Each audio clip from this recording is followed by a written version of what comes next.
Oi, eu sou o Goten, tudo bem com vocês? O vídeo de hoje é sobre o famigerado e polêmico Power Scaling. E se você comentar que não gosta de Power Scaling, tá tudo bem, porque o vídeo de hoje é justamente xingando isso aí. Porém, falando especificamente sobre o Power Scaling confuso de Dragon Ball. Mas é claro, não se esqueça de deixar seu like, compartilhar o vídeo, se inscrever e hypar, que é muito importante. E também nunca se esqueça de seguir a Cristo. Enfim, sem mais enrolação, bora pro vídeo.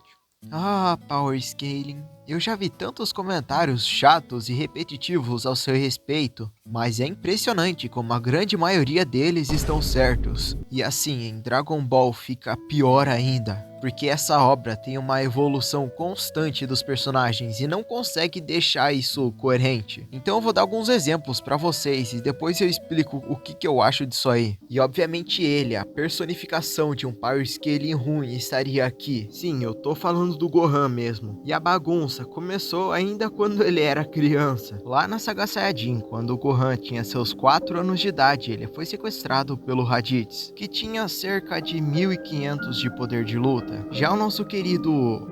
Querido não, né? Já o Gohan tinha 1 de poder de luta. Então, quando o Gohan teve seu pico de raiva ao ver o seu pai sendo machucado pelo Raditz, ele chegou em 1000 de poder de luta. Preste bem atenção, ele foi de 1 para 1000.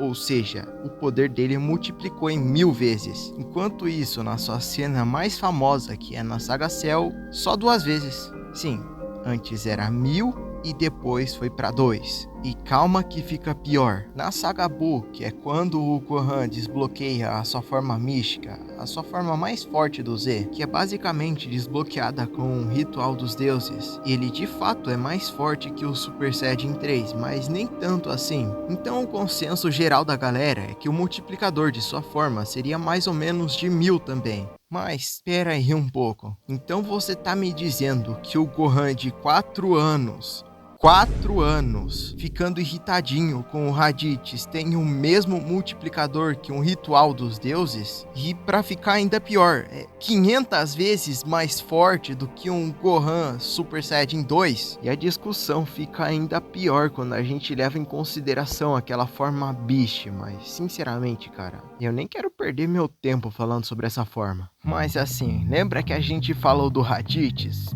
Aquela fraude me fez lembrar de um meme que eu vi esses dias, que é basicamente o Mestre Kami tendo medo de enfrentar o Raditz e coragem de enfrentar o Jiren. E cara, pior que é literalmente isso. E assim, eu nem faço questão de tentar chutar qual que é o nível de poder de luta do Jiren, porque provavelmente o bichinho já deve estar lá na casa dos quintilhões, sei lá. Mas cara, não vem me dizer que o Jiren consegue se controlar o suficiente pra ficar no nível do Mestre Kami, velho. Porque mesmo que ele se segurasse muito, qualquer golpe que ele desse aí explodiu, velho. Mas assim, beleza, né? Porém, uma desculpa que eu não consigo aguentar é quem diz: o Mestre Kami treinou antes do torneio. Este homem treinou por mais de 100 anos e ficou só com 200 de poder. Você não vai me convencer que ele conseguiu mais que o triplo disso aí em menos de um ano. E assim, essa cena do Mestre Kami por si só já me incomoda por tantas razões. Mas isso aqui, cara,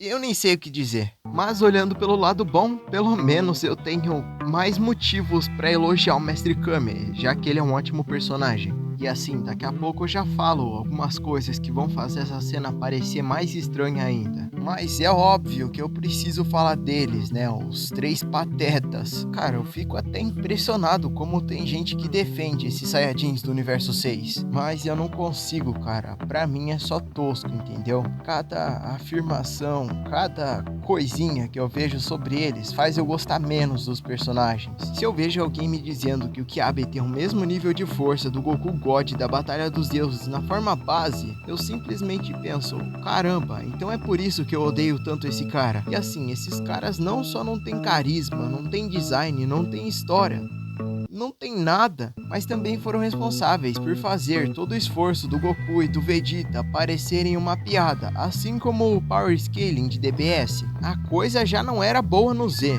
Na verdade, quase nunca foi boa, mas eles conseguiram fazer parecer pior ainda. E assim, a questão do Power Scaling aqui é algo que até estraga a história dos personagens, porque teoricamente os Saiyajins do universo 6 são mais fortes porque não tem caudas e blá blá blá, mas isso literalmente tira o que faz os Saiyajins serem únicos. E pra piorar ainda, né, pra fechar com chave de bosta esses personagens, vem o cara me dizer que a Caulifla em Super Saiyajin é tão forte quanto o Freeza dourado. E eu aposto que quando esses caras reaparecerem, eles vão aparecer com o Super Saiyajin 3 e vão estar dando uma surra no Goku atual.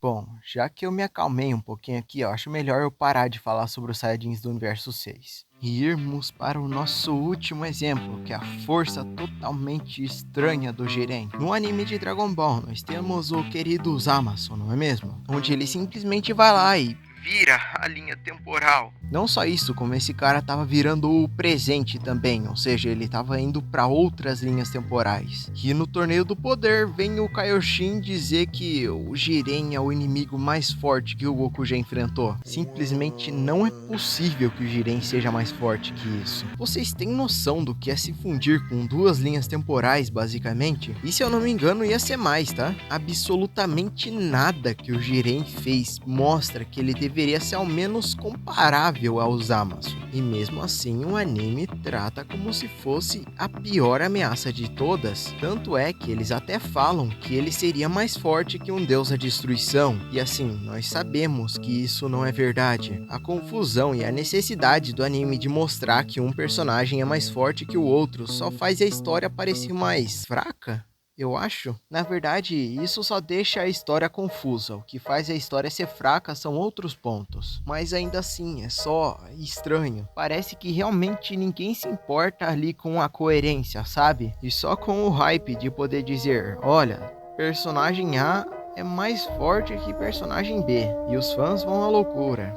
Mas agora falando sério, já que até agora esse vídeo era mais um exagero do que uma argumentação de verdade, o que eu acho de Power Scaling? Eu poderia até fazer um vídeo só sobre isso futuramente, mas respondendo rapidamente aqui, eu acho meio desnecessário e o de Dragon Ball especificamente é muito confuso e às vezes bem desnecessário e até mesmo mal pensado. Um exemplo, os anjos. Qual é a necessidade dos anjos de Dragon Ball serem tão mais fortes que os deuses? Sendo que os deuses já são basicamente maiores que o mundo de Dragon Ball em si. E você não acredita no que eu te digo? Se o Goku da Batalha dos Deuses pode destruir um universo, e o universo de Dragon Ball é composto por 12 universos, significa que seria melzinho na chupeta pro Bills fazer isso. E agora eu te digo, o que um anjo vai fazer? Qual é a necessidade de ter tanto poder, sendo que o próprio universo de Dragon Ball não é tão forte assim? Outro exemplo é o Goku ficar 6 meses sem treinar e fica mais fraco do que era quando criança, sendo que mesmo enferrujado, o corpo dele ainda deveria ser naturalmente forte,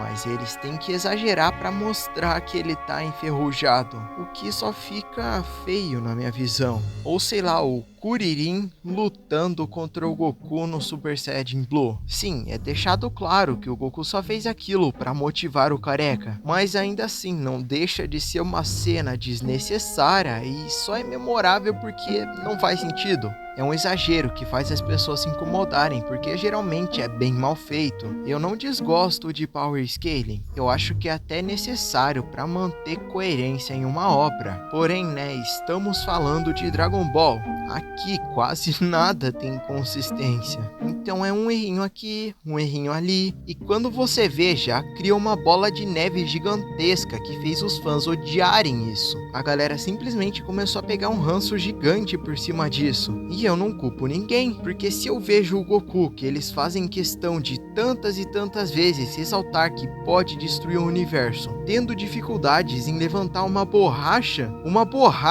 eu não só não vou ligar pra explicação que eles derem, mas eu vou xingar o anime, porque fica uma cena extremamente tosca. E parte do problema são sim as explicações. Dragon Ball ou faz uma explicação desnecessariamente expositiva ou quase não explica nada. Então sim, eu eu entendo quem fica confuso e quem não gosta de Power Scaling. E a minha solução para o Power Scaling de Dragon Ball é simplesmente tentar fazer com que os escritores pensem um pouco mais na coerência e menos no "Uou, Goku consegue destruir 10 milhões de universos".